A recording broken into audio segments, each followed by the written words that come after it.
Hello, and welcome back to SoulSchool and to episode 2, Release Your Radiant Being. In this episode, I'm going to talk about karma, fate, and destiny. Big topics, so I'm just going to have to go through them quite quickly because you could do whole sessions, whole courses, whole workshops, whole PowerPoint presentations on each one of those, and you still wouldn't cover the length and depth of those topics. So this is just a quick overview, very quick overview. Karma. Now, karma is a word that's been bandied around in Western spirituality for quite a few decades. It's a word that comes from the Eastern traditions, where they've understood the idea for many, many generations. However, when the West started to hear some of the Eastern ideas, they adopted it. Somebody like Madame Blavatsky at the end of the 19th century, she would have introduced the word karma to her students, her followers. And somebody like Steiner, Rudolf Steiner, would use it as well. So briefly, what karma means is cause and effect, that one thing leads to another. And that's quite simple, but when you start thinking about it, it's quite onerous, because it means that every choice you make has a potential result that might be beneficial or might not be. So understanding the karmic processes that bring you to the place that you're in right now is a really useful thing to do. And some of those actions and those choices were not made by you consciously in this lifetime. A lot of karma that's going on will go back in the generations before you. Like what happened to your mother in the war, for example, in the Second World War. That would apply to me. And what happened to her in the Second World War was also a karmic result of some things that happened to her as a child when her mother died. And so it goes back and back and back. Now, part of the process of releasing your radiant being is to release yourself from being bound by the karma.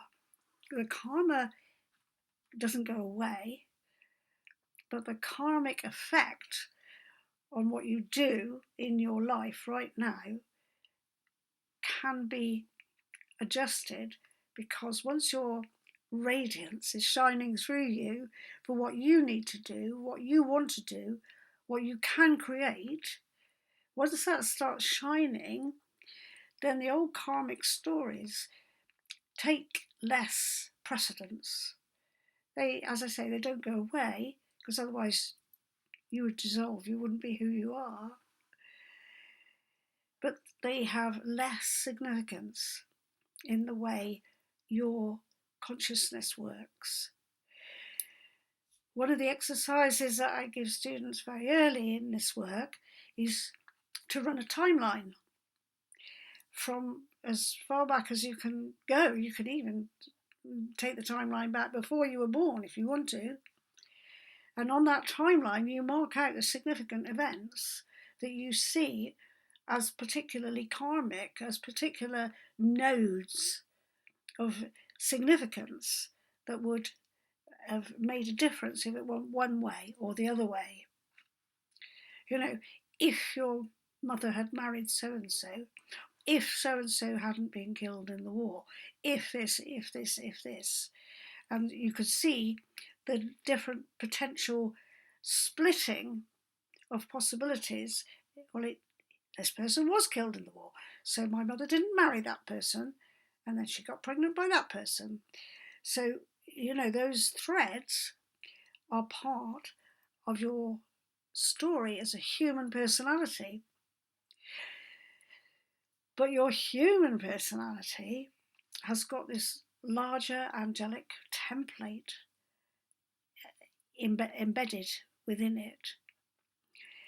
And that is what you are wanting to release. So karma and fate and destiny are all intertwined concepts, in the sense that fate seems to be what happens to you that you do not consciously choose. And that may go back to something in your parental or ancestral life stories. Things that have been chosen by earlier generations are impacting what goes on in your life now. And that's fateful. In astrology, that's governed by the moon. However, destiny is governed by the sun. And destiny is what can happen as a new, invigorating way of being, which is not locked in with old karma, but it has got a freshness to it and a vitality and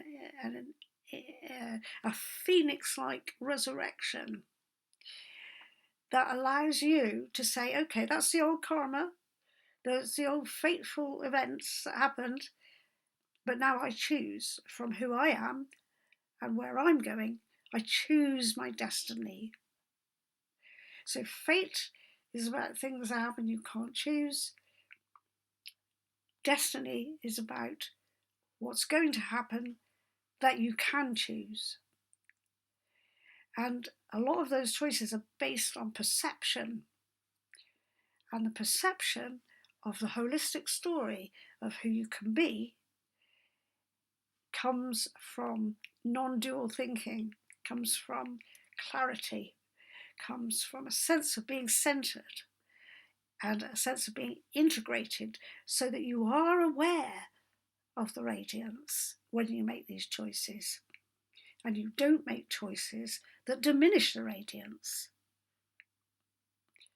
So I hope that's helpful to you, and you might go away and make yourself a timeline and just see what are the events that happened where I made choices, or people made choices on my behalf when I was little, that have significantly made these present day circumstances karmically unfold. That's where I'm standing now. And if I release my radiant being, what can I stand in to make myself a new Garden of Eden, a paradise that I choose as my destiny? What do I want in that garden? That's another exercise I give people. And, most important, what am I willing to give up in order to do that? And what am I willing to do in order to achieve that? Hope this has been helpful. I shall be back with episode 3 before very long. In the meantime, keep in touch with me through Theolyn at theolyn.com. And you can let me know if you're interested in the course, and you can let me know if you're interested in the new book that will come out in the summer of 25. Many blessings. Oh, and don't forget to subscribe to the YouTube channel. Then you'll hear when the next one goes up. Goodbye for now.